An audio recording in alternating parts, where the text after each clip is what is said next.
मध्य प्रदेश में सियासी घमासान के बीच राज्यपाल ने बजट सत्र को संबोधित किया और 1 मिनट के अपने अभिभाषण में उन्होंने कहा कि सरकार शांतिपूर्ण तरीके से अपनी जिम्मेदारी निभाए, सभी दायित्वों को निभाना चाहिए, ये कहा गया है राज्यपाल की तरफ से।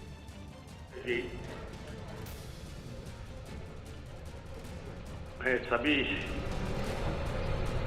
माननीय सदस्यों को शुभकामनाओं के साथ ये सलाह देना चाहता हूं कि प्रदेश की जो स्थिति है उसमें जिसका जिसका अपना दायित्व है वो शांतिपूर्ण तरीके से निष्ठापूर्वक और संविधान के द्वारा निर्देशित परंपराओं के अलावा नियमों के साथ उसका पालन करें ताकि मध्य प्रदेश का जो गौरव है, लोकतांत्रिक परंपराएं हैं, उनकी रक्षा हो सके। ये मैं आपको सलाह देने के लिए मैंने ये किया। नियम का महामहिम चलिए। तो राज्यपाल ने 1 मिनट में अपना अभिभाषण खत्म किया, उसके बाद वो चले गए और सबकी नजरें अभी भी फ्लो टेस्ट पर टिकी हुई हैं, क्योंकि ये विवेक अधिकार होता है स्पीकर का, उनको तय करना है कि फ्लो टेस्ट होगा या नहीं होगा। इस बीच हम आपको 2 तस्वीरें दिखा रहे हैं। राज्यपाल का अभिभाषण हुआ और उन्होंने ये बात कही कि सभी लोगों को जिम्मेदारी से अपना दायित्व निभाना चाहिए संविधान के अंदर। और विधानसभा की कार्रवाई को लेकर के अभी ये सस्पेंस बना हुआ है कि फ्लो टेस्ट होना है या नहीं होना है, इस पर राज्यपाल ने कुछ भी नहीं कहा है और ये जो स्पीकर है एनपी प्रजापति, उनको तय करना है। हालांकि विधानसभा में जो अभिभाषण था लालजी टंडन का, वो सिर्फ 1 मिनट का रहा और उन्होंने सलाह जरूर दी। सलाह ये दी कि सभी लोगों को अपनी जिम्मेदारी निभानी चाहिए। इस बीच कल देर रात राज्यपाल ने चिट्ठी लिखी थी कमलनाथ को और फ्लो टेस्ट के लिए कहा था, लेकिन अब एक और चिट्ठी सामने आई है अब से कुछ देर पहले और कड़े शब्दों में मध्य प्रदेश के मुख्यमंत्री कमलनाथ ने कहा है कि फ्लोर टेस्ट अगर होता है तो ये अलोकतांत्रिक होगा। इस बीच सभी विधायक विधानसभा में मौजूद है, अभिभाषण हो चुका है, अब सबकी नजरें स्पीकर पर टिकी हुई हैं कि एनपी प्रजापति क्या फैसला लेते हैं। लेकिन कांग्रेस की पूरी कोशिश है, कमलनाथ सरकार की पूरी कोशिश है कि जो विधायक बेंगलुरु में इस वक्त मौजूद हैं, उनका कहना है कि उन विधायकों को बंधक बनाया गया है, ऐसे में उनको भोपाल पहुंचना चाहिए, उसके बाद आगे कार्रवाई होनी चाहिए। 2 तस्वीरें आपको दिखा रहे हैं। राज्यपाल के अभिभाषण पर सबकी नजरें थी, क्योंकि जो अभिभाषण होता है, जो राज्यपाल पढ़ते हैं, वो सरकार का लेखा जोखा ही होता है, सरकार की तरफ से ही दिया जाता है और सिर्फ 1 मिनट का ये अभिभाषण था। इस बीच सलाह जरूर दी गई है लालजी टंडन की तरफ से, लेकिन जो सबसे अहम बात है वो ये है कि कमलनाथ ने चिट्ठी लिखी है राज्यपाल लालजी टंडन को और ये कहा है कि अगर फ्लोर टेस्ट होता है तो ये अलोकतांत्रिक होगा। उन्होंने चिट्ठी में लिखा है कि जो विधायक बंधक बनाए गए हैं, बेंगलुरु में हैं, वो पहले भोपाल पहुंचे। लेकिन बीजेपी का ये कहना है कि कमलनाथ सरकार अल्पमत में है, ऐसे में फ्लोर टेस्ट होना चाहिए। हालांकि बीजेपी की रणनीति यही है कि ऑप्शंस बहुत सारे हैं और वो कोर्ट का दरवाजा जरूर खटखटाएंगे। और आप ये तस्वीरें देखिए, सबसे अहम बात जो देखा कि कोरोना वायरस का कहर तो है और विधानसभा में भी मास्क लगाकर तमाम विधायक नेता पहुंचे, लेकिन जो बीजेपी के नेता हैं उन्होंने मास्क नहीं लगाया हुआ था, इक्का दुक्का ही नजर आए। वजह यह है कि बीजेपी का यह कहना है कि कोरोना वायरस की वजह से जो है कांग्रेस सरकार चाहती है कि कार्रवाई बाधित हो। इस बीच राज्यपाल ने अपने अभिभाषण में क्या कहा, यह सुन लेते हैं। जी, मैं सभी माननीय सदस्यों को शुभकामनाओं के साथ ये सलाह देना चाहता हूं कि प्रदेश की जो स्थिति है उसमें जिसका जिसका अपना दायित्व है वो शांतिपूर्ण तरीके से निष्ठापूर्वक और संविधान के द्वारा निर्देशित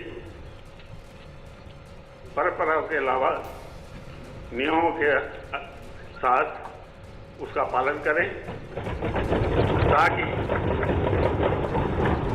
मध्य प्रदेश का जो गौरव है, लोकतांत्रिक परंपराएं हैं, उनकी रक्षा हो सके, ये मैं आपको सलाह देने के लिए मैंने ये किया। नियम का महामहिम जी अपना चलिए।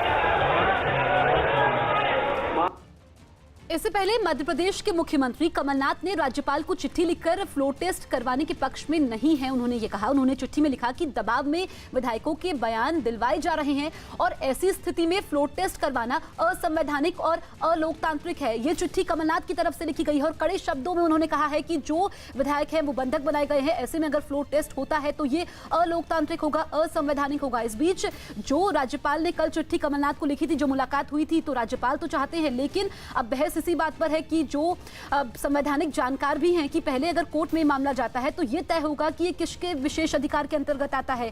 हालांकि स्पीकर को यह तय करना होता है और स्पीकर पर ही निर्भर करता है। इस बीच राज्यपाल का भी भाषण हो चुका है, लेकिन अभी भी फ्लोर टेस्ट होगा या नहीं होगा, इस पर सस्पेंस बना हुआ है। जब स्पीकर अंदर पहुंचेंगे, क्योंकि वो राज्यपाल के साथ चले गए थे, उसके बाद तस्वीर साफ हो पाएगी। लेकिन चिट्ठी हम आपको दिखा रहे हैं जो मुख्यमंत्री कमलनाथ ने राज्यपाल लालजी टंडन को लिखी है। एक्सक्लूसिव ये चिट्ठी है जो कि सिर्फ न्यूज़ 18 इंडिया के पास है और ये चिट्ठी हम आपको दिखा रहे हैं। इसमें साफ शब्दों में ये कहा गया है कि जो पत्र लिखे गए हैं, इससे पहले भी जो पत्र लिखे गए हैं उसका जिक्र किया है और जो 22 विधायक बेंगलुरु में हैं, उन्होंने कहा है कि वो जब तक नहीं आते हैं और उनके बयान बदलवाए गए हैं, जो वीडियो जारी किए गए हैं विधायकों की तरफ से, उस पर कमलनाथ का ये कहना है कि दबाव में ऐसा हो रहा है और जब तक वो बंधक बनाए गए विधायक भोपाल नहीं पहुंचते हैं तब तक फ्लोर टेस्ट करवाना अलोकतांत्रिक है। कोरोना वायरस से चल रही जंग के बीच जयपुर से अच्छी खबर है। जयपुर के सवाई मानसिंह अस्पताल में कोरोना वायरस से पीड़ित 3 मरीजों का डॉक्टरों ने सफल इलाज किया है। तीनों मरीजों की रिपोर्ट नेगेटिव आई है। देश में अब तक कोरोना वायरस के 13 मरीज ठीक हो चुके हैं। केंद्र सरकार की ओर से जारी आंकड़ों के मुताबिक देश में कोरोना वायरस के अब तक कुल 110 मामले सामने आए हैं। इनमें 93 भारतीय, 17 विदेशी हैं। देश में कोरोना वायरस की वजह से अब तक सिर्फ 2 लोगों की मौत हुई है। कोरोना वायरस की वजह से नई दिल्ली रेलवे स्टेशन पर ट्रेनों की सफाई की जा रही है। ट्रेनों में दवाइयों का छिड़काव हो रहा है। वायरस से जंग लड़ने को नॉर्दर्न रेलवे ने भी अपनी तैयारियां तेज कर दी हैं। इस वक्त हम मौजूद हैं एक राजधानी ट्रेन के कोच के अंदर और अगर आपको बताएं कि किस तरीके की तैयारियां रेलवेज ने की है तो आपको दिखा रहे हैं कि ये पूरा कंपार्टमेंट है, पूरा कोच है जहां पर जो सफाई है और इन सब के काम जो है, डिसइंफेक्शन के काम जो है वो चल रहे हैं। क्या कुछ खास कर रही है रेलवेज, इस पे बात करने के लिए हमारे साथ सीनियर डीएमई अनंत जी मौजूद है। अनंत जी, सबसे पहले आपसे जानना चाहेंगे कि कोरोना वायरस के चलते क्या कुछ खास तैयारियां की हैं आप लोगों ने? भारतीय रेल में डेली लाखों पैसेंजर्स ट्रैवल करते हैं और ये कोरोना वायरस का थ्रेट जो आया है उससे डील करने के लिए हम लोग वॉर फुटिंग पे कोचेज की साफ सफाई और डिसइंफेक्ट करने का काम कर रहे हैं। पहले भी कोचेज रूटीन में साफ होते थे, लेकिन अभी उस काम को और हम रिगरसली फॉलो कर रहे हैं। जितनी भी ट्रेनें हमारे पास आ रही हैं, स्टार्टिंग स्टेशन, डेस्टिनेशन स्टेशन, दोनों पे हम लोग उसका external cleaning, complete external cleaning, internal cleaning करते हैं। उसके बाद जो पैसेंजर इंटरफेस एरियाज होते हैं जहाँ पे पैसेंजर्स मैक्सिमम हाथ रखते हैं, जैसे हैंड रेल्स हैं, सपोर्ट रेल्स हैं, डोर नॉब्स हैं, वाटर टैप्स हैं, इनको डिसइंफेक्ट करते हैं डिसइंफेक्टेंट के थ्रू। और इसके अलावा हम लोगों ने जो अपनी फ्यूमिगेशन की पीरियोडिसिटी है वो भी बढ़ा दी है। फ्यूमिगेशन के जो फ्यूम्स होते हैं उससे जो कोच के अंदर अगर किसी एरिया में हम लोग साफ सफाई, सारे एरियाज में हाथ नहीं भी पहुँच पाता है, लेकिन फ्यूमिगेशन के फ्यूम से वो सारे वायरस बैक्टीरिया जो भी कुछ होता है, जो भी माइक्रोबियल्स होते हैं, वो मर जाते हैं। तो इस तरीके से हम लोग कोरोना वायरस के लिए हम लोग वॉर फुटिंग पे we are doing. Delhi railway station पर ट्रेनों में सफाई के लिए अलग अलग शिफ्ट में कर्मचारियों को लगाया गया, जो ट्रेनों में हर जगह बारीकी से सफाई कर रहे हैं। कोरोना वायरस से बचने के लिए रेलवे में सिर्फ कोच के अंदर ही नहीं बल्कि पूरे प्लेटफॉर्म को भी सैनिटाइज किया जा रहा है। ये तस्वीरें आप देख रहे हैं, सबसे पहले वो रेलिंग जिसको छूकर लोग सबसे ज्यादा निकलते हैं उनको सैनिटाइज किया जा रहा है। पीछे आप देखेंगे क्लीनिंग की जो प्रोसेस है वो हो रही है और पूरे साइड के ग्रिल्स भी जो हैं उनको भी सैनिटाइज किया जा रहा है। तमाम जो सफाई कर्मी हैं उनको यहाँ सैनिटाइज करने की ड्यूटी पर लगाया गया है, क्योंकि रेलवे स्टेशन और खास तौर पर न्यू दिल्ली रेलवे स्टेशन की बात करें तो यहाँ पर भारी संख्या में हर रोज लोग, आप फिलहाल भी देख रहे हैं कि लगातार जो लोग हैं वो आते जाते जा रहे हैं और इस वजह से इस एरिया को सैनिटाइज करना सबसे ज़रूरी काम यहाँ पर है। यहाँ पर आप बात भी अगर हम यहाँ करना चाहें तो जो सुपरवाइजर है वो उनसे बात करते हैं क्या खास तैयारी आप लोग कर रखी है आप लोगों ने कोरोना का वजह से मैडम अभी थोड़ा हम लोग इम्प्रूव है ना ज़्यादा कर दिया अभी। तो ना आम पब्लिक यहाँ पर चलती रहती है यहाँ पर प्लेटफॉर्म पे सबसे ज़्यादा। इसी चक्कर में मैडम अभी हम R1 करके केमिकल चला रहे हैं, इससे जैसे पब्लिक ज़्यादा पकड़ती है यहाँ पर रेलिंग। इसी जगह पे जहाँ पब्लिक ज़्यादा सिटर करती है, सिटिंग करते हैं, वहाँ पर भी ये केमिकल यूज़ करते हैं। साफ सफाई का ज़्यादा कोर्स कर रहे हैं। अच्छा, तो कितनी बार कर रहे हैं आप लोग? मैडम 3 शिफ्ट चलती है हमारी, 3 शिफ्ट में कंटिन्यू चलती रहती है हमारे काम। अच्छा, 3 शिफ्ट में लगातार जो तमाम सफाई कर्मचारी हैं जिनको सैनिटाइज करने की ड्यूटी दी गई है वो सैनिटाइज करते रहते हैं। यहाँ पर इस तरीके की रेलिंग जिन्हें सबसे ज्यादा लोग पकड़ते हैं, जिन्हें छूते हैं, उनको सैनिटाइज किया जा रहा है। नई दिल्ली रेलवे स्टेशन पर हेल्प डेस्क बनाकर भी लोगों की जांच चल रही है। यही नहीं, जो लोग वेटिंग रूम एरिया में जा रहे हैं उन्हें भी पहले हाथों में सैनिटाइजर से साफ करने की सलाह दी गई है। भारतीय रेल ने कोरोना से निपटने के लिए और कोरोना के पेशेंट्स को हिदायत देने के लिए कई तरह की तैयारियां कर रखी हैं। सबसे पहले इस तरह के पोस्टर जो हैं, जो यहाँ लगाए गए हैं, वो बताता है कि कोरोना की स्थिति में क्या करना और क्या नहीं करना है, कोरोना वायरस को फैलने से रोकने के लिए क्या करना है और क्या नहीं करना है। इसके अलावा जो बड़ी बात है वो ये है, जहाँ से सबसे पहले शुरुआती तौर पर ये पता किया जा सकता है कि कोई भी व्यक्ति कोरोना से का संदिग्ध है या नहीं है, उसके लिए सबसे पहले उसका बॉडी टेम्परेचर मेज़र किया जाता है। और स्टेशन पे प्लेटफॉर्मों पर इस तरह के हेल्प डेस्क बनाए गए, जहाँ पर जो भी पैसेंजर आए जो थोड़ा सा सिक फील करे, लगे कि उसकी तबीयत ठीक नहीं है, दुरुस्त नहीं है, तो वो यहाँ आकर के इस हेल्प डेस्क पर अपनी टेम्परेचर को मेज़र करा सकता है। तो एक बार हम कहेंगे कि एक बार जरा आप बताएं किस तरह से टेम्परेचर मेज़र करते हैं। चलिए, तो ये डिजिटल आप एक बार करके दिखाएं। चलिए, ये डिजिटली यानी कि बॉडी में टच कराने की ज़रूरत नहीं पड़ती इस मशीन को। इस मशीन से दूर से ही लेज़र के थ्रू बॉडी टेम्परेचर माप लिया जाता है। अभी आप देख सकते हैं कि 95.5 फ़ारेनहाइट है, यानी कि इनको बुखार नहीं है। ये निश्चिंत हो सकते हैं एक बात को लेकर के कि इनको कोई परेशानी नहीं। इस बीच मध्य प्रदेश विधानसभा में जोरदार हंगामा हो रहा है और दोनों पक्ष जमकर नारेबाजी कर रहे हैं। यह हंगामा तब शुरू हुआ जब राज्यपाल ने 1 मिनट के भीतर ही अपना अभिभाषण खत्म कर दिया और इस बीच सलाह दी कि सरकार अपनी जिम्मेदारी निभाए और सभी संविधान का पालन करे। देखिए, मैं सभी माननीय सदस्यों को शुभकामनाओं के साथ ये सलाह देना चाहता हूँ कि प्रदेश की जो स्थिति है उसमें जिसका अपना दायित्व है वो शांतिपूर्ण तरीके से, निष्ठापूर्वक और संविधान के द्वारा निर्देशित परंपराओं के अलावा नियमों के साथ उसका पालन करें, ताकि मध्य प्रदेश का जो गौरव है, लोकतांत्रिक परंपराएं हैं, उनकी रक्षा हो सके। ये मैं आपको सलाह देने के लिए मैंने ये किया। नियम का माननीय महामहिम जी, चलिए। हमारे दो सहयोगी हमारे साथ लाइव मौजूद हैं। भोपाल से मनोज शर्मा और न्यूज रूम से हमारे वरिष्ठ सहयोगी अमिताभ सिन्हा। सबसे पहले हम मनोज के पास चलते हैं। मनोज, राज्यपाल का अभिभाषण तो खत्म हो चुका है, इस वक्त विधानसभा की ताजा स्थिति क्या है?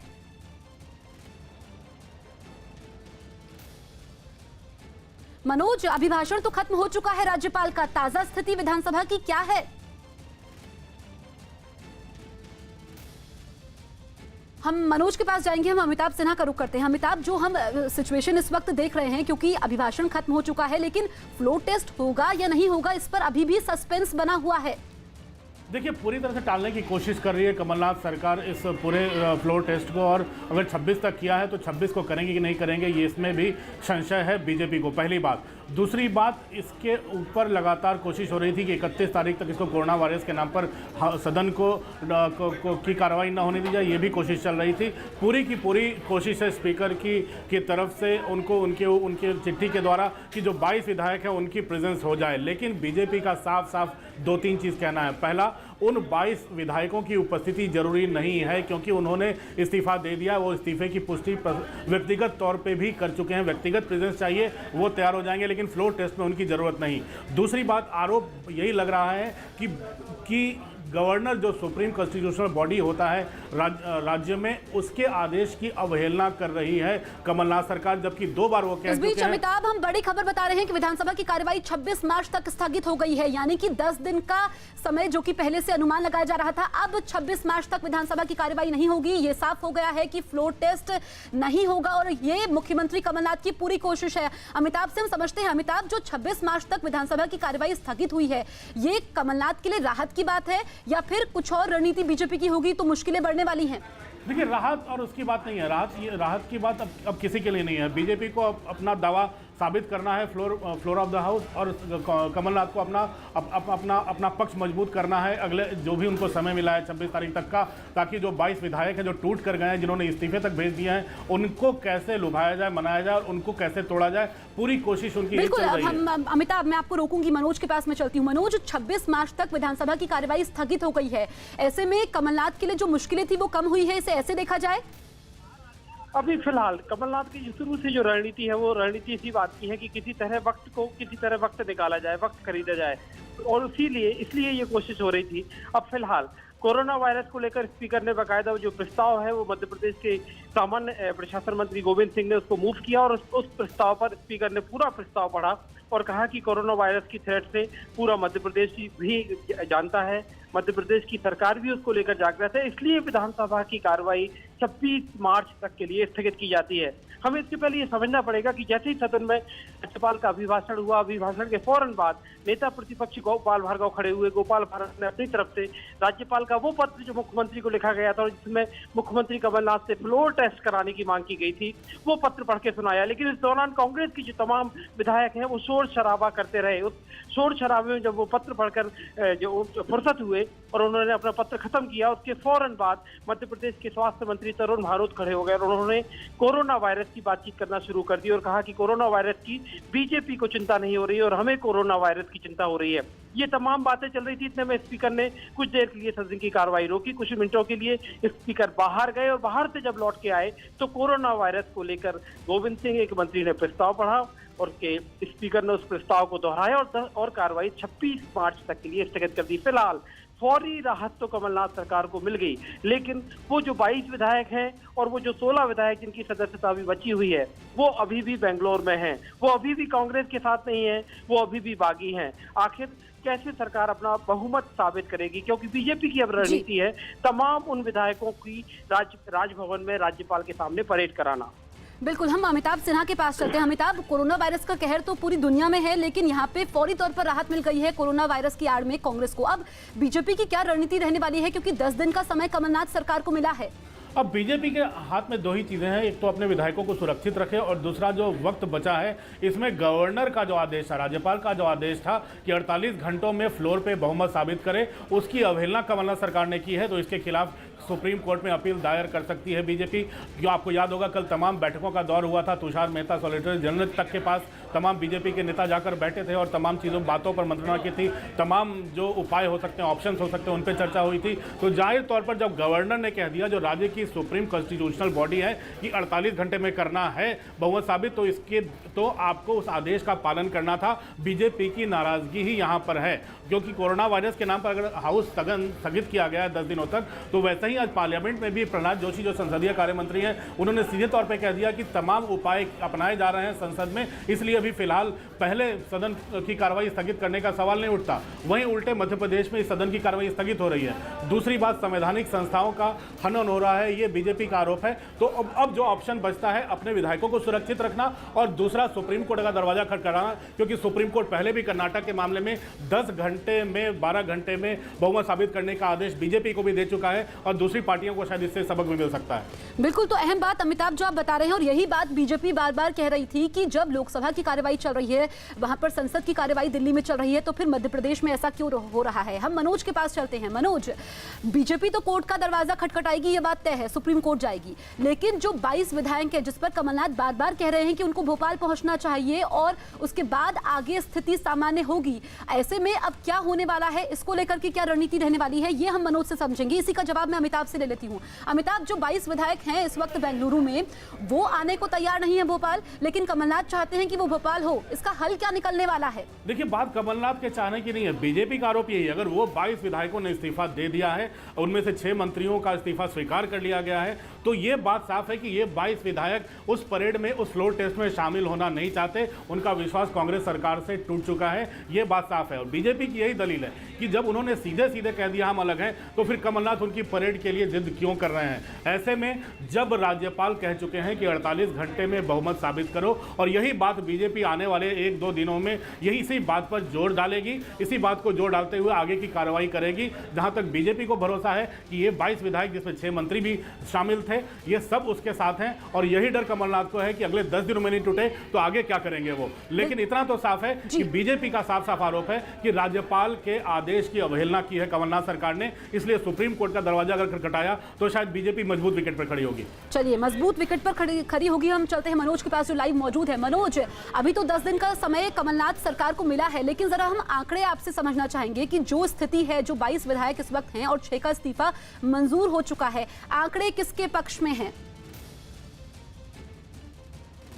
आंकड़े तो सीधे तौर पर कांग्रेस के पक्ष में तो नहीं है, क्योंकि अगर ये 22 बागी विधायक अपनी जगह बागी बने रहते हैं, इनमें से 6 के इस्तीफे स्वीकार हो चुके हैं, 16 विधायक अभी बाकायदा मध्य प्रदेश में कांग्रेस से दूर, कमलनाथ सरकार से दूर बंगलोर में बैठे हुए हैं, और जो कि सीधे तौर पर बीजेपी के संपर्क में हैं, जिनके इस्तीफे बाकायदा बीजेपी लाकर स्पीकर को देती है, और जो बार बार अपनी बात को दोहराते हैं, कभी वीडियो के जरिए, कभी दोबारा इस्तीफे भेजकर कि हम बगैर किसी दबाव के इस्तीफा दे रहे हैं, हमारा कमलनाथ सरकार के साथ कोई इत्तेफाक नहीं है, कोई भरोसा हमें नहीं है।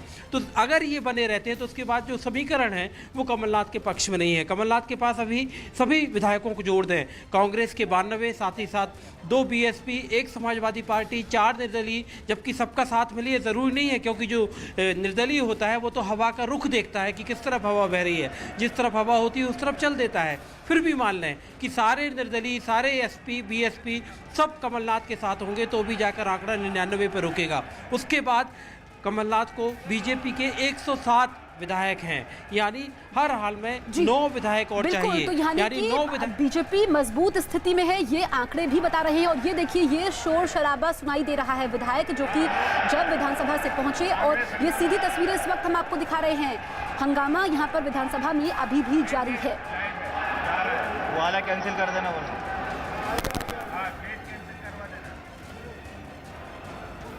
तो हंगामे की तस्वीरें आप देखिए, और जब स्पीकर ने कोरोना को वजह बताया और 26 मार्च तक विधानसभा की कार्यवाही को स्थगित किया, उसके बाद बाहर निकल करके बीजेपी के विधायकों ने हंगामा किया है और ये कहा है कि कोरोना की आड़ में ये कांग्रेस ने बचने की कोशिश की है। तो मध्य प्रदेश विधानसभा पर सबकी नजरें टिकी हुई थी, राज्यपाल का भी भाषण हुआ, और ये देखिए जिस तरीके से हंगामा हो रहा है वो अब लगता है कि थमने वाला नहीं है। हम चलते हैं अमिताभ के पास। अमिताभ, ये हंगामा लगातार जारी है, भले ही विधानसभा की कार्यवाही 26 मार्च तक स्थगित हो गई है, लेकिन जो हंगामा हो रहा है, जो शोर शराबा सुनाई दे रहा है, ये विवाद अब थमने वाला नहीं है। आगे दोनों ही पार्टियों की अगर हम बात करें, कांग्रेस या बीजेपी, तो क्या रणनीति रहने वाली है?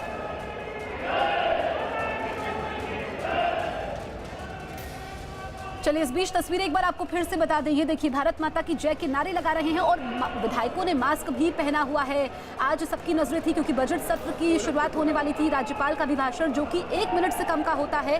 और ये देखिए, जो विधानसभा से बाहर विधायक निकल रहे हैं, भारत माता की जय के नारे लगा रहे हैं। और इस बीच बीजेपी कोर्ट पहुंचेगी, लेकिन जो राज्यपाल ने चिट्ठी कमलनाथ को लिखी थी, और इस बीच ये बात तय हो चुकी है कि फ्लोर टेस्ट नहीं होगा, जिस पर सबकी नजरें टिकी हुई थी। सुबह से सस्पेंस बना हुआ था, यानी कि फ्लोर टेस्ट नहीं होगा, 10 दिन का समय है। इस बीच कोर्ट का क्या आदेश होगा, क्योंकि बीजेपी ने ये रणनीति बनाई है, कोर्ट का दरवाजा खटखटाएंगे। लेकिन जो विवाद है, क्योंकि 22 विधायक जो कि बेंगलुरु में है, लेकिन जो मौजूदा स्थिति है और जो आंकड़े हैं वो बीजेपी के पक्ष में दिख रहे हैं। आज फ्लोर टेस्ट नहीं होगा, ये इस वक्त की सबसे बड़ी खबर है। और इस बीच मध्य प्रदेश विधानसभा परिसर में अभी भी हंगामा हो रहा है, अभी भी नारेबाजी हो रही है, भारत माता की जय के नारे लग रहे हैं। और 26 मार्च, आज 16 मार्च है, यानी कि 10 दिन तक कार्रवाई स्थगित की गई है। और लगातार बीजेपी ये आरोप लगा रही है कि कोरोना वायरस से बचने की कोशिश मुख्यमंत्री कमलनाथ ने की है। तो अगर आज फ्लोर टेस्ट होता और जो विधानसभा की मौजूदा स्थिति है उसमें साफ होता कि कमलनाथ सरकार गिर जाती, क्योंकि बीजेपी के 107 विधायक हैं और कांग्रेस के अगर हम निर्दलियों को भी जोड़ दें तो 99 है। तो यानी कि आंकड़े बीजेपी के पक्ष में हैं। हमारे सहयोगी मनोज लगातार हमारे साथ बने हुए हैं। मनोज, भारत माता की जय के नारे लग रहे हैं, लेकिन जो आंकड़े आपने बताए, विधानसभा की ताजा स्थिति बताई, एक बात साफ हो जाती है कि बीजेपी काफी मजबूत स्थिति में है। बीजेपी के पास नंबर है, बीजेपी के 107 विधायकों की सारी रणनीति बनी है वो उन बागी विधायकों के सहारे बनी थी। और कमलनाथ सरकार की जो उम्मीद है, अभी भी कमलनाथ सरकार ये मानती है कि वो जो 22 बागी विधायक हैं उनमें सारे ज्योतिरादित्य सिंधिया के साथ नहीं जाएंगे, क्योंकि ये कांग्रेस के सूत्र लगातार दलील देते हैं कि वो ज्योतिरादित्य सिंधिया के तो उनके प्रति आस्था है, वो उनके साथ तो जाना चाहते थे, लेकिन जब सिंधिया ने बीजेपी ज्वाइन कर ली तो उसमें कई ऐसे विधायक हैं जिनको अपने स्थानीय लोकल इक्वेशन जैसे कहते हैं कि राजनीति में आपको चुनाव तो एक लोकल ही लड़ना है ना, आपको विधायक तो जाके अपनी विधानसभा से ही लड़ना है। और जब वहाँ पर आप जिस विधायक को आपने, जो वहाँ बीजेपी के जिस प्रत्याशी को आपने हराया था, आप अगर यहाँ पर चले जाते हैं और आपके ऊपर एंटी डिफेक्शन या सदस्यता या रेजिग्नेशन किसी भी वजह से आपकी सदस्यता खत्म होती है और आप दोबारा जब अपने क्षेत्र में जाएंगे, उपचुनाव लड़ेंगे या मेन चुनाव लड़ेंगे, तो आपको लड़ना तो उन्हीं लोगों से पड़ेगा। कैसे बीजेपी के काडर में वो अपने आप को समाहित कर पाएंगे, ये सारे तर्क दिए गए हैं मुख्य तौर पर। तो ये एक जो अहम बात है कि उनमें से अगर 8 या 9 लोग वापस आते हैं, हालांकि बहुत बड़ा टास्क है, बहुत बड़ी बात है कि 8 या 9 लोग वापस आते हैं, या फिर दूसरा आंकड़ा, बीच बीच में बीजेपी के जैसे कुछ विधायक हैं, चाहे वो नारायण त्रिपाठी हो या शरद कौल। पिछली बार विधानसभा का सत्र था और एक मुद्दा आया जिसमें नारायण त्रिपाठी और शरद कौल ने बाकायदा बीजेपी के खिलाफ जाकर कमलनाथ सरकार के पक्ष में वोटिंग की थी। यानी बीजेपी में भी कुछ ऐसे विधायक हैं जो डिफेक्ट कर सकते हैं, जो धोखा दे सकते हैं। अगर ऐसी स्थिति बनती है तो कहीं ना कहीं कमलनाथ की रणनीति सिर्फ एक है कि किसी तरह टाइम बाय करो, इसे आगे बढ़ाओ, वक्त लो, और वक्त लेकर इस दौरान बीच में जितनी कोशिश हो सकती है बीजेपी में, कांग्रेस में, बागियों में, उन कोशिशों पे काम करना शुरू करो। बिल्कुल, हम अमिताभ के पास चलते हैं। अमिताभ, जो बात मनोज बता रहे थे कि कमलनाथ की पूरी कोशिश होगी कि जो विधायक बागी हुए हैं उनको किस तरीके से अपने पाले में किया जाए, लेकिन सवाल लगातार कांग्रेस पर यही उठ रहे हैं कि जब आप अपने घर को नहीं बचा पाए तो फिर आप दूसरे पर आरोप क्यों लगा रहे हैं? देखिए, ये कर्नाटक का फॉर्मूला है, जो दल बदल विरोधी कानून है जो 2003 में वाजपेयी सरकार में बना था, उसमें 1/3 2/3 के साथ टूटना असंभव हो गया था, एग्जिट रूट बिल्कुल बंद कर दिया गया था। लेकिन कर्नाटक में जो हुआ उसके बाद एक नया रास्ता सुझा है विधायकों के इस्तीफे का। लेकिन अब कर्नाटक में सुप्रीम कोर्ट ने दखल दिया था, यहाँ भी अगर 10 घंटे में, आपको याद होगा, अगर गवर्नर ने वहाँ 13 दिन का समय दे दिया था, तो यहाँ गवर्नर ने तो सिर्फ 48 घंटे का ही समय दिया था कि 2 दिन में अपने सदन की कार्रवाई करें और अपना बहुमत साबित करें। यहाँ पर स्पीकर का ये कहना कि हमारे पास 22 MLA जब तक नहीं आएंगे तब तक ऐसा नहीं होगा। बीजेपी का यही आरोप है कि जब उन्होंने इस्तीफा दे दिया, जब उन्होंने कह दिया कि कांग्रेस सरकार पर भरोसा नहीं है, उन्होंने अपना बयान तक भेज दिया, वो आने को तैयार है, वो इस्तीफा दे दिया, लेकिन उनका फ्लोर टेस्ट में क्या काम? जब उन्होंने इस्तीफा दे दिया, उन्हें सदन में नहीं बैठना है। यही बात बीजेपी संवैधानिक तौर पर कहेगी। दूसरी बात, संवैधानिक प्रक्रिया के मुताबिक अगर राज्यपाल ने कह दिया है कि 48 घंटे के भीतर सदन के अंदर मेजॉरिटी प्रूव करनी है, इसमें स्पीकर के रोल का कोई महत्व नहीं रह जाता। इसमें सीधा मामला आता है कि अब मुख्यमंत्री जो सदन के नेता होते हैं, उनको सदन के फ्लोर पर आपको अपना बहुमत साबित करना है, जिसको टालने की कोशिश कमलनाथ सरकार ने की है। तो यही 2-3 चीजें हैं जिसको लेकर बीजेपी आगे की कार्रवाई कर सकती है, और बीजेपी के शीर्ष नेता इस पर लगातार मंथन कर रहे हैं कि जो 10 दिन टाला गया है, इसको कैसे जल्दी से जल्दी करवाकर सदन के फ्लोर पर कमलनाथ सरकार को हराया जा सके। और इसमें एक उपाय जो है वो सुप्रीम कोर्ट का बचता है। बिल्कुल, सुप्रीम कोर्ट का उपाय बचता है और बहुत मुमकिन है कि बीजेपी सुप्रीम कोर्ट का दरवाजा खटखटाएगी। हम चलते हैं हम मनोज के पास, जो भोपाल से हमारे साथ लाइव जुड़े हुए हैं। मनोज, इस बीच सवाल यह भी है कि जो कांग्रेस का आंकड़ा पहुंच रहा है, निर्दलियों को मिलाकर के भी 99 पहुंच रहा है, तो ऐसे में जो 10 दिन का समय मिला है, कहीं उन 99 जो विधायक है उनमें टूट ना हो जाए, उनको एकजुट रखा जाए, ये भी बड़ी चुनौती है कमलनाथ के लिए। बड़ी चुनौती है। 99 के इस आंकड़े में वो लोग भी हैं जिनको मना के वापस लाया गया था, जैसे समाजवादी पार्टी के विधायक हैं, जैसे निर्दलीय एक और जो बहुजन समाज पार्टी से संजीव कुशवाहा हैं, जो कि रामबाई बीएसपी के एक और विधायक है, हालांकि उनको बाद में बीएसपी ने निकाल दिया था। तो रामबाई भी वही विधायक है जिनको दिल्ली से बाकायदा दिग्विजय सिंह लेकर आए थे।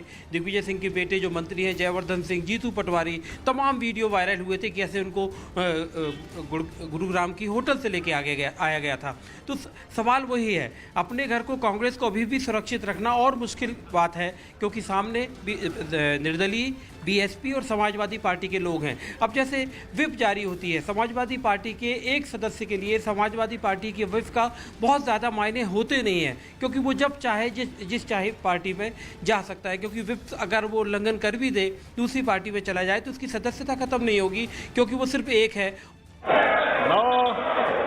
आप वकील मत बनो। प्रधानमंत्री जी कहते हैं कि जिन लोगों ने हिंदुस्तान के बैंकों से चोरी की है उनको मैं पकड़ कर वापस लाऊंगा। तो मैंने प्रधानमंत्री जी की सरकार से उनके नाम पूछे, 50 नाम पूछे और वो जवाब नहीं मिला। तो मेरा पहला सवाल यह है कि उनके 50 नाम क्या हैं? माननीय मंत्री जी, वाइस फाइनेंस मिनिस्टर, माननीय अध्यक्ष वाइस फाइनेंस मिनिस्टर, सांसद का उत्तर देना चाहूंगा। ये जानने की आवश्यकता है कि भारतीय जिस तरह से खराब दृष्टि से सवाल पूछा गया, मुझे लगता है इसका उत्तर अधीर रंजन जी, आप उत्तर सुनिए। अधीर रंजन जी, यहाँ पर सदन में अधिकतम जवाब राज्य मंत्री देते हैं।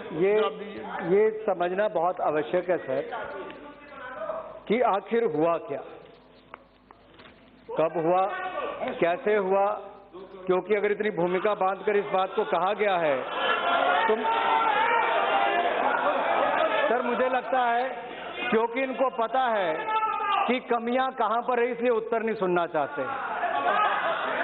अगर सवाल पूछा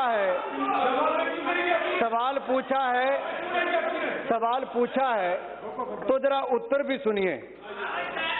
2010 से 14 तक जो ग्रॉस एडवांस दिए गए थे उनमें से कितने फ्रॉड होते थे, कितने डिफॉल्ट होते थे, वो ग्रॉस एडवांस के 0.64% है सर, 0.64%, जो कम होकर 18-20 में 0.18% रह गए और 19-20 में कम होकर 0.08% रह गए।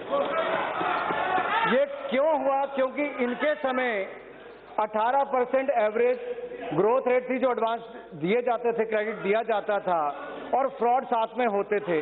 लेकिन हमारी सरकार ने आकर एसेट क्वालिटी रिव्यू भी करवाया, एक्चुअल एनपीए देश को बताए भी, रिकैपिटलाइजेशन बैंकों की भी की और बैंक पीसीए फ्रेमवर्क से बाहर भी आए तो नरेंद्र मोदी जी की सरकार के समय आए। दूसरी बात, ये जो 50 विलफुल डिफॉल्टर्स की बात, सर इसमें छिपाने की बात ही कुछ नहीं है। लेकिन जिस व्यक्ति ने माननीय सांसद, अगर सांसद जी ने स्वयं अपना प्रश्न लिखा होगा तो जरूर उनको जानकारी मैं ये भी कहना चाहता हूं इसमें दी गई है कि जितने बैंकों में उनका पैसा फ्रॉड का था, डिफॉल्ट का था, 50 विलफुल डिफॉल्टर्स का, वो भी दिया गया है और सीआईसी की वेबसाइट पर सारे विलफुल डिफॉल्टर्स का नाम दिया जाता है। 25 लाख से ज्यादा कोई भी होगा उसकी जानकारी वहां पर दी जाती है सर। ये सर इसमें छिपाने वाली बात ही कोई नहीं है सर। मैं इसलिए कहना चाहता हूं कि कुछ लोग अपने किए गए पापों को दूसरे सिर पर मढ़ना चाहते हैं, वो हम होने नहीं देंगे। विलफुल डिफॉल्टर जो हैं 25 लाख से ज्यादा वालों की जानकारी वेबसाइट पर उपलब्ध होती है, 25 लाख से ज्यादा की, और जो डिफॉल्टर है 1 करोड़ से ज्यादा उनकी भी जानकारी होती है। और अगर आप नाम पढ़कर देना चाहते हैं तो सारे के सारे नाम पढ़कर आपके सामने मैं देने के लिए तैयार भी हूं। सभा पटल पर रखने के लिए तैयार भी हूं सर। इसमें कोई छिपाने वाली बात नहीं है। ये इनकी सरकार के समय पैसा देकर लोग जो विदेश भाग गए थे, आईबीसी कानून किसी ने बनाया तो नरेंद्र मोदी जी की सरकार ने 4,80,000 करोड़ रुपया बैंकों की रिकवरी हुई एनसीएलटी के आईबीसी प्रोसेस से पहले और बाद में, तो मोदी जी की सरकार के समय हुआ सर। पैसा इन्होंने बांटा, वापस लाने का काम हमारी सरकार ने किया है। और दूसरा, ये जो फ्यूजिटिव इकोनॉमिक वेंडर बिल है, फ्यूजिटिव इकोनॉमिक वेंडर बिल है, हमारी सरकार लाई। जो भगौड़े इनके समय पैसा लेकर भाग गए थे, उनका प्रॉपर्टी जब्त की तो हमारी सरकार ने की है। और मुझे कुछ लोग सदन में आवाज मारकर कह रहे हैं कि जरा पोर्ट्रेट और पेंटिंग की बात करो। मैं राजनीतिक रूप नहीं देना चाहता कि पेंटिंग किसने बेची, किसको बेची। मैं वो भी कह सकता था किसके खाते में पैसा कहां पर गया। हम लोग इसको राजनीति नहीं कर रहे सर, लेकिन एक वरिष्ठ सदस्य के द्वारा पूरे भारतीय बैंकिंग व्यवस्था के ऊपर प्रश्न चिन्ह खड़ा करना, यह दिखाता है कि उनकी नासमझी कितनी है। जब देश के लोगों को बैंकिंग व्यवस्था पर पूरा विश्वास व्यक्त करने के लिए माननीय वित्त मंत्री जी ने कहा कि हर बैंक सुरक्षित है और यस बैंक का हर डिपॉजिटर सुरक्षित है। और हमारी सरकार ने रिकंस्ट्रक्शन के लिए कदम भी उठाए और 3 दिन के अंदर उठाए तो हमारी सरकार ने, हमारे वित्त मंत्री और प्रधानमंत्री जी ने उठाए। ये इनकी सरकार नहीं कर पाई। फोटोग्राफ उनके साथ इनके पूर्व मंत्री की नजर आई, इनके लोगों की पेंटिंग भी की, लेकिन हम लोग वहां पर नहीं गए। प्रश्नकाल समाप्त।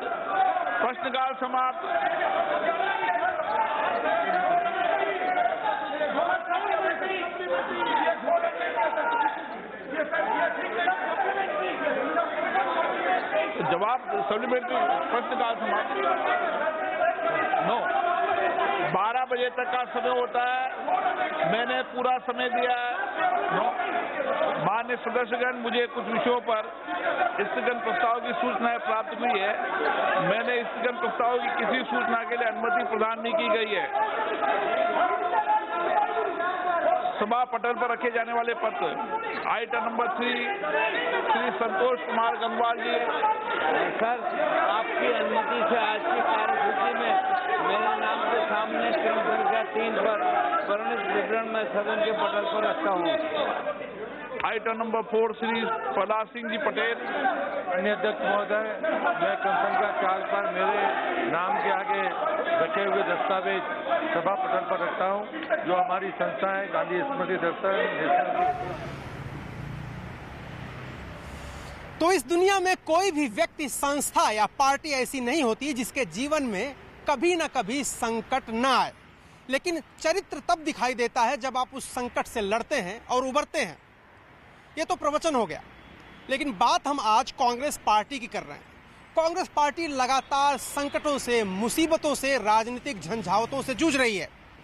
इस वक्त सबसे बड़ा संकट उसके मध्य प्रदेश में है, जहां उसके एक नेता ज्योतिरादित्य सिंधिया पार्टी छोड़ के जा चुके हैं। बीजेपी के साथ उन्होंने हाथ मिला लिया है और कमलनाथ की सरकार संकट में है। आज फ्लोर टेस्ट कराने का राज्यपाल ने निर्देश दिया था, लेकिन सरकार ने 26 मार्च तक सदन की कार्रवाई कोरोना वायरस के डर से स्थगित कर दी। किसी तरह से सरकार बचा ली, लेकिन संकट बहुत गहरा है, क्योंकि सिंधिया समर्थक विधायक बेंगलोर से मध्य प्रदेश वापस आ नहीं रहे हैं और ऐसे में सरकार अल्पमत में है। बीजेपी पूरा जोर लगाए है वहां सरकार बनाने के लिए। इस वक्त मैं 24 अकबर रोड कांग्रेस मुख्यालय के सामने खड़ा हूं। जरा तस्वीरें दिखाएंगे हमारे सहयोगी सुनील सागर। एक बार जरा तस्वीरें दिखाइए। 24 अकबर रोड में एक पॉलिटिकल पार्टी का दफ्तर है और बड़ी पॉलिटिकल पार्टी है। साथ ही साथ बगल में सोनिया गांधी जो पार्टी की अंतरिम अध्यक्ष है, उनका आवास है। लेकिन वहां से लेकर यहां तक अगर आप देखेंगे तो हलचल नाम की कोई चीज यहां पर है नहीं। ये उस समय है जब पार्टी संकट में है, मध्य प्रदेश में संकट में और साथ ही साथ गुजरात में भी संकट में है।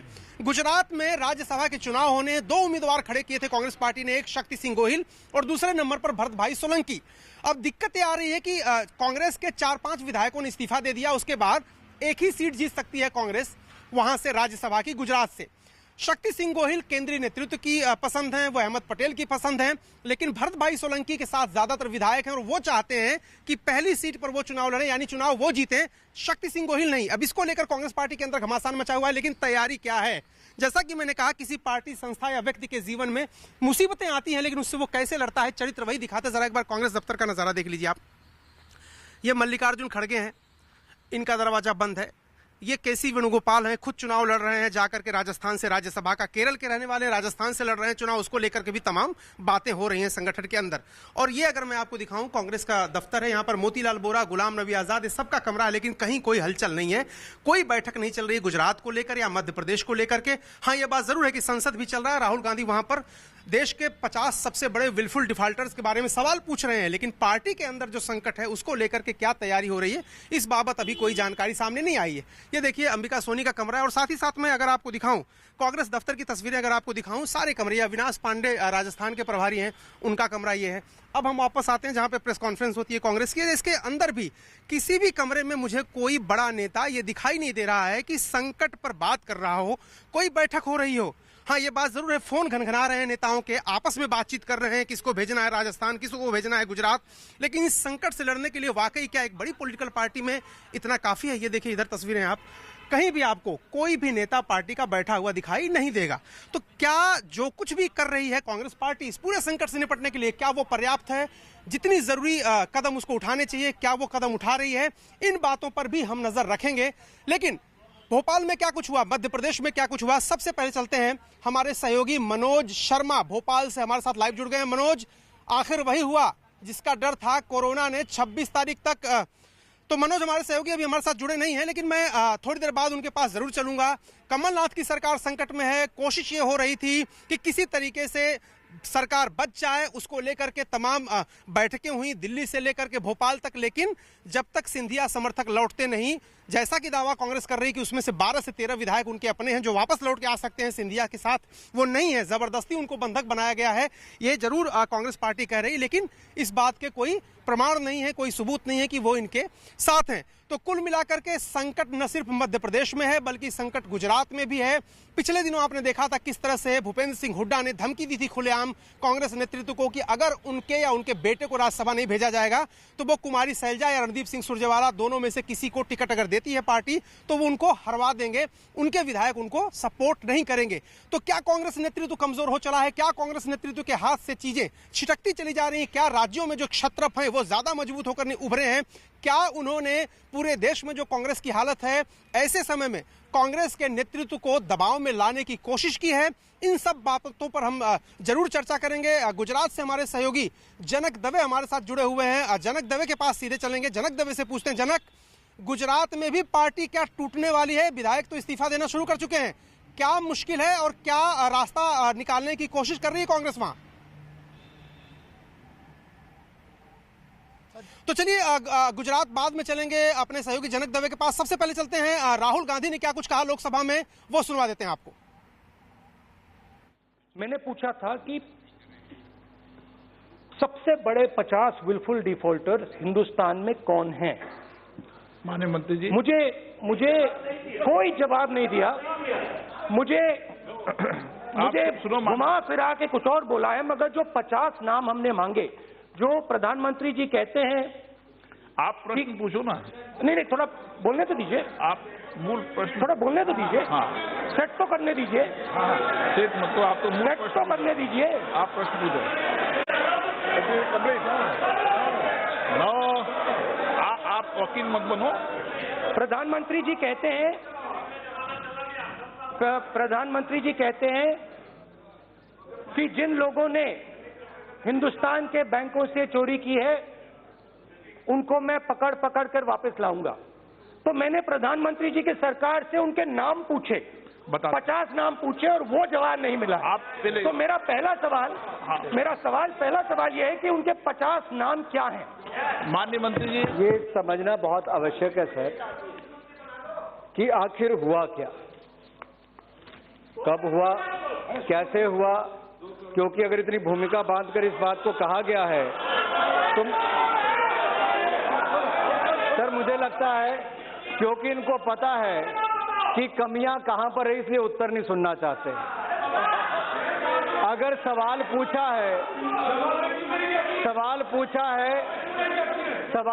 है तो जरा उत्तर भी सुनिए। 2010 से 14 तक जो ग्रॉस एडवांस दिए गए थे, उनमें से कितने फ्रॉड होते थे, कितने डिफॉल्ट होते थे, वो ग्रॉस एडवांस के 0.64% है सर, 0.64%, जो कम होकर 18-20 में 0.18% रह गए और 19-20 में कम होकर 0.08% रह गए।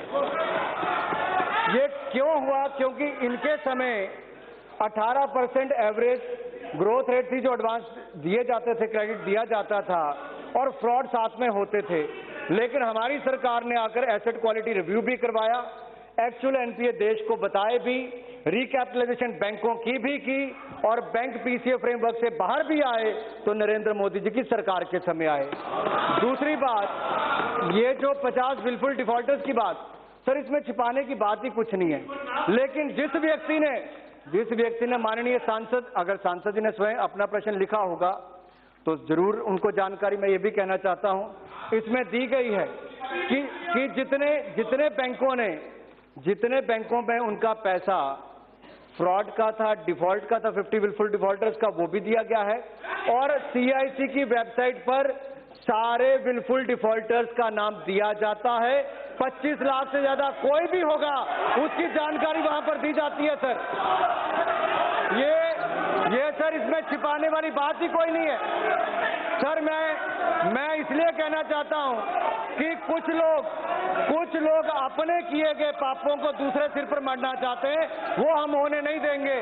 विलफुल डिफॉल्टर जो हैं, 25 लाख से ज्यादा वालों की जानकारी वेबसाइट पर उपलब्ध होती है, 25 लाख से ज्यादा की, और जो डिफॉल्टर 1 करोड़ से ज्यादा उनकी भी जानकारी होती है।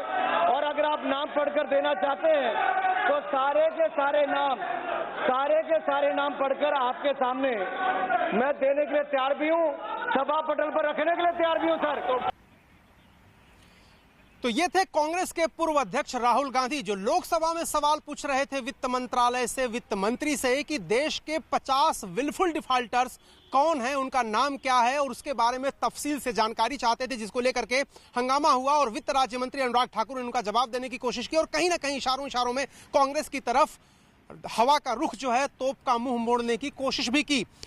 विलफुल डिफॉल्टर एक तरह से वो लोग होते हैं जो सरकारी बैंकों से या प्राइवेट बैंकों से पैसा लेते हैं, जनता का पैसा जमा होता है, उनसे पैसा लेते हैं किसी उद्यम के नाम पर, किसी उद्योग के नाम पर, और उसके बाद डिफॉल्टर हो जाते हैं वो, और उस संपत्ति को एनपीए घोषित कर देते हैं। वो कहते हैं हम लोन नहीं दे सकते क्योंकि हमारा ये जो कारोबार था वो नहीं चला। तो एक तरह से मोटा मोटी इसका मतलब ये है कि जनता की गाढ़ी कमाई का पैसा बैंक कुछ लोगों को देता है, उसमें कुछ रसूखदार लोग भी होते हैं जो वापस नहीं लौटाते, उनको विलफुल डिफॉल्टर कहते हैं। हमारे सहयोगी जनक दवे हमारे साथ जुड़ गए हैं। जनक, जिस तरह से राहुल गांधी ने कोशिश की है, जो अर्थव्यवस्था है, पहले ही वो आरोप लगा चुके हैं कि अर्थव्यवस्था देश की चरमरा रही है और सरकार उस पर तवज्जो नहीं दे रही है। मनमोहन सिंह भी हमला कर चुके हैं। ऐसे में राहुल गांधी का ये दांव, जब उनकी पार्टी 2-2 राज्यों में संकट से जूझ रही हो, क्या दिखा रही है?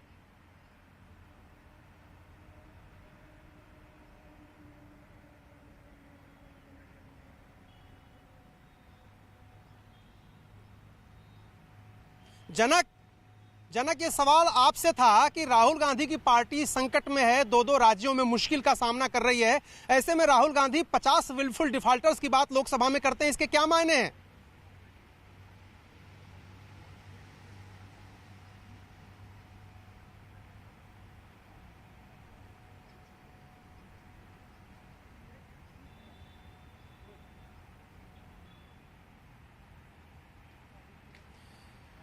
तो हमारे सहयोगी जनक तक शायद मेरी आवाज नहीं पहुंच पा रही, लेकिन सवाल यही है कि राहुल गांधी इस वक्त में लोकसभा में सरकार को घेरने की कोशिश कर रहे हैं, ऐसे समय में जब उनकी पार्टी खुद मध्य प्रदेश में और गुजरात में संकटों में घिरी है। ऐसे में राहुल गांधी ने 50 विलफुल डिफॉल्टर्स की जानकारी लोकसभा में मांगी है। हमारे साथ जनक दवे हैं। जनक, राहुल गांधी जो सवाल उठा रहे हैं वो मौजूद है और सरकार को वो लगातार अर्थव्यवस्था पर घेर रहे हैं, लेकिन जो उनकी पार्टी मुश्किलों में घिरी हुई है और खासतौर से गुजरात में, ये संकट कितना बड़ा है?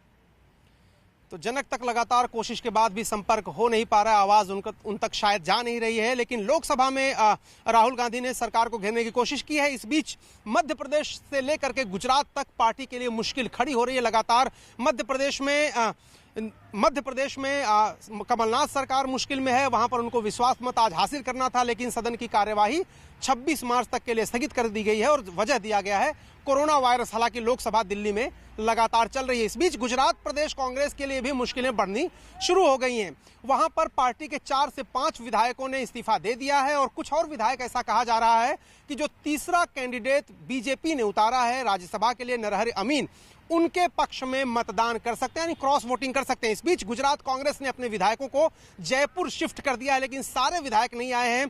कुल मिलाकर के एक राज्यसभा सीट जीतने के लिए कांग्रेस को 37 वोट चाहिए। उसके पास 74 विधायकों की जरूरी संख्या थी और आसानी से उसके 2 राज्यसभा सदस्य चुने जा सकते थे। यानी जिन 2 लोगों को टिकट दिया गया था, शक्ति सिंह गोहिल और माधव सिंह सोलंकी के बेटे भरत भाई सोलंकी, उन दोनों को जीत मिल सकती थी। लेकिन मुश्किल ये हो गई कि भरत सिंह सोलंकी के जो सहयोगी विधायक हैं, ज्यादातर उनके विधायक सहयोगी हैं, समर्थक हैं, वो कह रहे हैं कि शक्ति सिंह गोहिल नहीं, भरत भाई सोलंकी को पहली वरीयता के वोट मिलने चाहिए।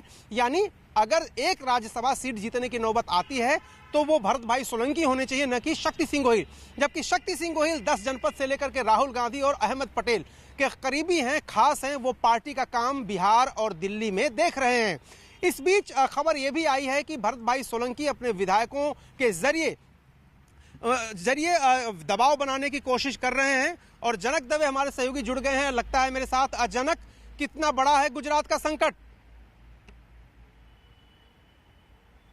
देखिए, कांग्रेस तो इससे उबरना बेहद मुश्किल लग रहा है। पहले प्लान ये था अरुण, आप जिस तरीके से जानते हैं, जो कोटा है वो 37 वोटों का था और उतना जो वोट चाहिए 74 वोट, वो 73 उनके खुद के और 1 जिग्नेश मेवानी जो कांग्रेस के समर्थन से जीते थे। ऐसे में 74 वोट उनके पास पूरे थे।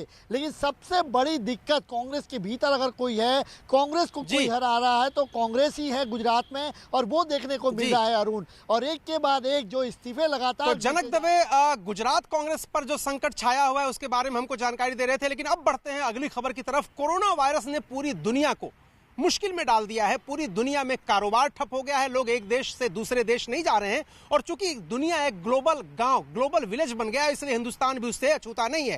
हिंदुस्तान के अंदर इस तरह का कोई मामला तो जरूर नहीं सामने आया, लेकिन जो लोग बाहर से आए हैं, इटली से आए हों, चाहे गल्फ कंट्रीज से आए हों, खासतौर से ईरान से अगर कोई आया है तो वो, या फिर जो इसका जनक है चीन, वहां से जो लोग आए हैं, उनमें कोरोना वायरस संक्रमण था। और हिंदुस्तान आने के साथ ही साथ 100 से ऊपर संक्रमित व्यक्तियों की संख्या हो गई है। हमारी सहयोगी प्रियंका कांडपाल ने जायजा लिया है किस तरह से लोग सार्वजनिक परिवहन इस्तेमाल करने से घबरा रहे हैं, डर रहे हैं, बड़ी मजबूरी में जा रहे हैं। प्रियंका कांडपाल का सबसे पहले ये जायजा जो उन्होंने लिया है वो देख लीजिए। कोरोना वायरस से जंग लड़ने को नॉर्दर्न रेलवे ने भी अपनी तैयारियां तेज कर दी हैं।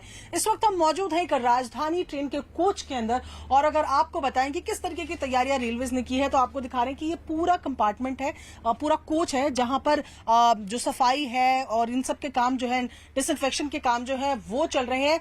क्या कुछ खास कर रही है रेलवेज, इस पे बात करने के लिए हमारे साथ सीनियर डीएमई अनंत जी मौजूद है। अनंत जी, सबसे पहले आपसे जानना चाहेंगे कि कोरोना वायरस के चलते क्या कुछ खास तैयारियां की हैं आप लोगों ने?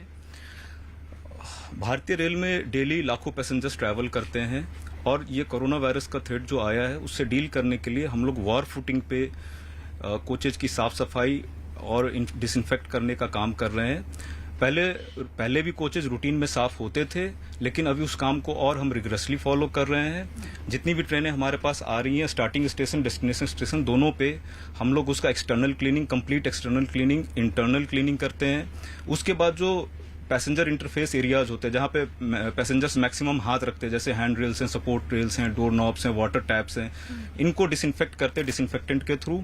और इसके अलावा हम लोगों ने जो अपनी फ्यूमिगेशन की पीरियोडिसिटी है वो भी बढ़ा दी है। फ्यूमिगेशन के जो फ्यूम्स होते हैं उससे जो कोच के अंदर अगर किसी एरिया में हम लोग साफ सफाई, सारे एरियाज में हाथ नहीं भी पहुंच पाता है, लेकिन फ्यूमिगेशन के फ्यूम से वो सारे वायरस बैक्टीरिया जो भी कुछ होता है, जो भी माइक्रोबियल्स होते हैं, वो मर जाते हैं। तो इस तरीके से हम लोग कोरोना वायरस के लिए हम लोग वॉर फुटिंग पे वी आर डूइंग। तो कोरोना वायरस जैसी गंभीर बीमारी से बचने के लिए लोग लगातार कोशिश कर रहे हैं। कंपनियों से लेकर के रेलवे तक लोग शिफ्ट में काम करने की कोशिश कर रहे हैं ताकि एक दूसरे के संपर्क में ना आए। कोई एक संक्रमित व्यक्ति हो तो वो दूसरे को संक्रमित न कर पाए। हमारी सहयोगी प्रियंका कांडपाल ने नई दिल्ली रेलवे स्टेशन से जायजा लिया किस तरह से रेलवे कर्मचारी भी शिफ्ट में काम कर रहे हैं। कोरोना वायरस से बचने के लिए रेलवे में सिर्फ कोच के अंदर ही नहीं बल्कि पूरे प्लेटफॉर्म को भी सैनिटाइज किया जा रहा है। ये तस्वीरें आप देख रहे हैं, सबसे पहले वो रेलिंग जिसको छूकर लोग सबसे ज्यादा निकलते हैं उनको सैनिटाइज किया जा रहा है। पीछे आप देखेंगे क्लीनिंग की जो प्रोसेस है वो हो रही है और पूरे साइड के ग्रिल्स भी जो हैं उनको भी सैनिटाइज किया जा रहा है। तमाम जो सफाई कर्मी हैं उनको यहाँ सैनिटाइज करने की ड्यूटी पर लगाया गया है क्योंकि रेलवे स्टेशन और खास तौर पर न्यू दिल्ली रेलवे स्टेशन की बात करें तो यहाँ पर भारी संख्या में हर रोज लोग, आप फिलहाल भी देख रहे हैं कि लगातार जो लोग हैं वो आते जाते जा रहे हैं और इस वजह से इस एरिया को सैनिटाइज करना सबसे ज़रूरी काम यहाँ पर है। यहाँ पर आप बात भी अगर हम यहाँ करना चाहें तो जो सुपरवाइजर है वो उनसे बात करते हैं। क्या खास तैयारी आप लोग कर रखी है आप लोगों ने कोरोना का वजह से मैडम अभी थोड़ा हम लोग थोड़ा इम्प्रूव है ना ज़्यादा कर लिया तो ना आम पब्लिक यहाँ पर चलती रहती है यहाँ पर प्लेटफॉर्म पे सबसे ज़्यादा। इसी चक्कर में मैडम अभी हम R1 करके केमिकल चला रहे हैं। इससे जैसे पब्लिक ज़्यादा पकड़ती है यहाँ पर रेलिंग इसी जगह पे जहाँ पब्लिक ज़्यादा सिटर करती है सिटिंग करते हैं वहाँ पर भी ये केमिकल यूज़ करते हैं। साफ सफाई का ज़्यादा कोर्स कर रहे हैं। अच्छा, तो कितनी बार कर रहे हैं आप लोग? 3 शिफ्ट चलती है हमारी, 3 शिफ्ट में कंटिन्यू चलती रहती है हमारे काम। अच्छा, 3 शिफ्ट में लगातार जो तमाम सफाई कर्मचारी हैं जिनको सैनिटाइज करने की ड्यूटी दी गई है वो सैनिटाइज करते रहते हैं। यहाँ पर इस तरीके की रेलिंग जिन्हें सबसे ज्यादा लोग पकड़ते हैं, जिन्हें छूते हैं, उनको सैनिटाइज किया जा रहा है। तो कोरोना वायरस का डर सिर्फ शहरों में ही नहीं है, अब गांव के लोग भी इससे डरने लगे हैं। गांव के लोग भी पूछताछ करने लगे हैं। हालांकि गांव में आबादी दूर दूर होती है फिर भी कोरोना वायरस की जो दहशत है वो लोगों के अंदर घर कर गई है। सेमी अर्बन इलाकों से लेकर शहरों और गांवों में भी कोरोना वायरस से लोग डर रहे हैं। बिना जरूरत लोग घर से बाहर नहीं निकल रहे हैं। जरूरत का सामान बहुत सारे ऐसे लोग हैं जो इकट्ठा करें, लेकिन हम उनसे अपील करेंगे कि ऐसा कतई न करें, इससे पैनिक बढ़ता है और सारे सामान मौजूद है बाजार में, उसकी होर्डिंग करने से लोगों को मुश्किल आएगी, दिक्कत आएगी। इस बीच पुणे की सब्जी मंडी का जायजा लिया हमारे सहयोगी ने, जहां काफी कम लोग आ रहे हैं सब्जी मंडी में सब्जी की खरीदारी करने। एक तरह से सन्नाटा पसरा हुआ है।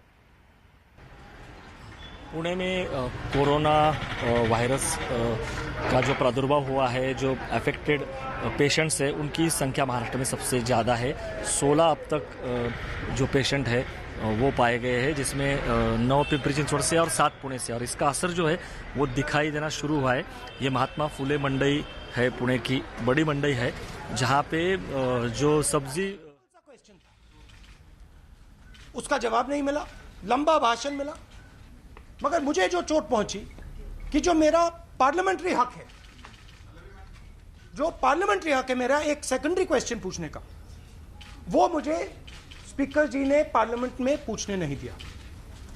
तो इससे मुझे काफी चोट पड़ी और ये मेरे एमपी के होते हुए मेरे अधिकार पर चोट मारी गई है। मगर वो सवाल जो है, जो 500 सबसे बड़े विलफुल डिफॉल्टर चोर हैं, उनको सरकार बचा क्यों रही है? उनका नाम सरकार पार्लियामेंट में बोल क्यों नहीं पा रही है? धन्यवाद।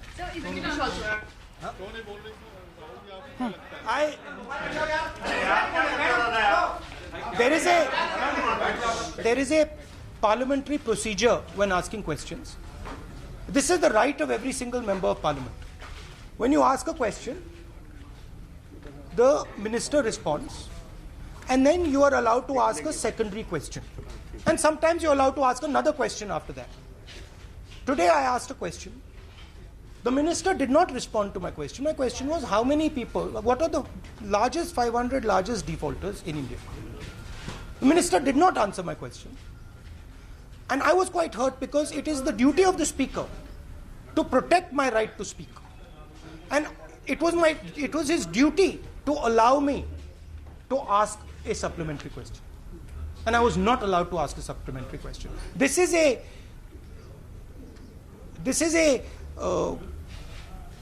is taking away my right as a member of parliament. And it is not fair. It is completely unfair. Now, the question arises, why is the government so scared of naming those 500 willful defaulters? We know that the economy is not moving forward. 500 people have stolen Indian money. They are willful defaulters. Prime Minister has said he is going to take action against these people. Why are they not putting their names on the table? And I have been warning this country that the current situation of the banks, the current economic situation, coupled with coronavirus, is going to result in a disaster. And I keep repeating it. I keep repeating it. I am sorry to say that actions like this do not help. Thank you.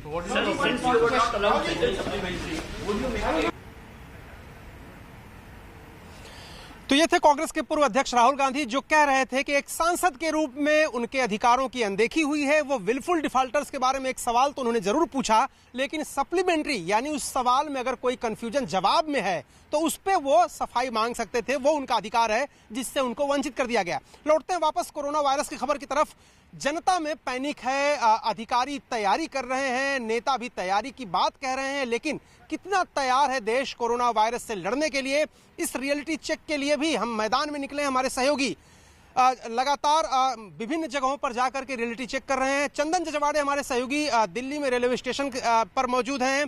हमारे सहयोगी जावेद मंसूरी एक mall के बाहर हैं नोएडा में, और ज्योत्सना भी हमारे साथ मुंबई से जुड़ गई हैं। सबसे पहले चलते हैं चंदन जजवाड़े के पास। चंदन, रेलवे तो लाइफलाइन है देश की, लोगों को मजबूरी में ही सही रेलवे में जाना ही पड़ता है, भीड़ भाड़ होती है, तो रेलवे ने क्या इंतजाम किए हैं कि कोरोना वायरस से और लोग संक्रमित न हो? देखिए अरुण, रेलवे की तरफ से बड़ी तैयारी की गई है, क्योंकि भारतीय रेल में हर रोज 2.5 करोड़ पैसेंजर जो वो ट्रैवल करते हैं।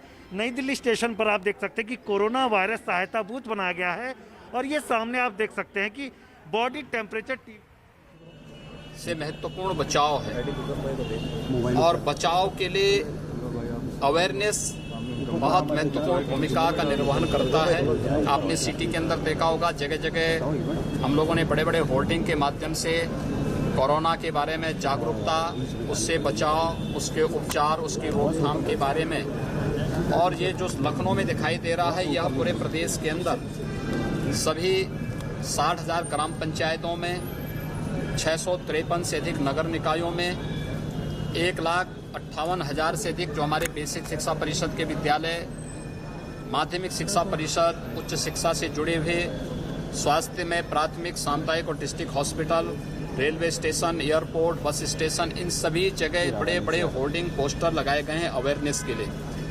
दूसरा, ट्रेनिंग का कार्यक्रम डॉक्टर का है, पैरामेडिकल का है, आशा वर्कर, आंगनबाड़ी, इन सब की ट्रेनिंग के कार्यक्रम को हम लोग व्यवस्थित तरीके से आगे चला रहे हैं, जिसमें केजीएमयू के अलावा हर एक जनपद में ट्रेनिंग के विशेष कार्यक्रम आगे बढ़ाए गए हैं।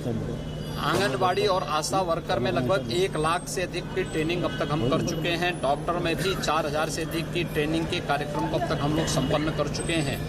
यूनिसेफ और WHO को भी हम इसके साथ जोड़ रहे हैं, वे लोग भी इसमें ट्रेनिंग में सहायता दे रहे हैं।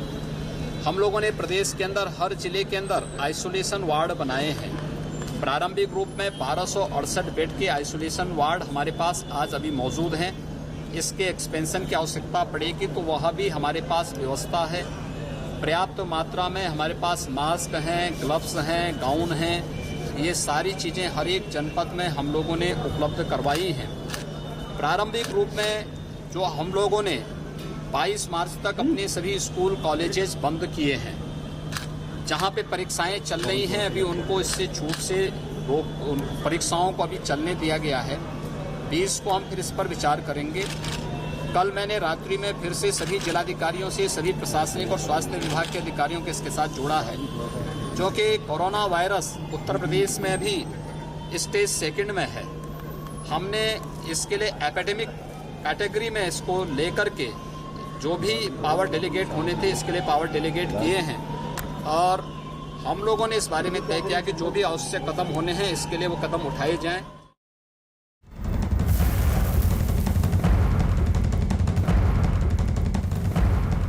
और एक बड़ी खबर इस वक्त आ रही है, सुप्रीम कोर्ट में बीजेपी ने याचिका दाखिल की है। मध्य प्रदेश में 48 घंटे के भीतर फ्लोर टेस्ट कराने की मांग बीजेपी की ओर से की गई है। दरअसल आज भी फ्लोर टेस्ट के आदेश राज्यपाल की ओर से थे, लेकिन अब 26 मार्च तक मध्य प्रदेश में विधानसभा की कार्रवाई स्थगित कर दी गई, लेकिन अब इस मुद्दे को लेकर सुप्रीम कोर्ट पहुंच चुकी है बीजेपी। हमारे सहयोगी इस वक्त हमसे सीधे जुड़ रहे हैं न्यूज रूम में मौजूद अमिताभ सिन्हा। अमिताभ, अब बीजेपी ने सुप्रीम कोर्ट का रुख किया है, क्या उन्हें उम्मीद है कि अब सुप्रीम कोर्ट से कोई राहत मिलेगी और किस तरह की मांग होगी?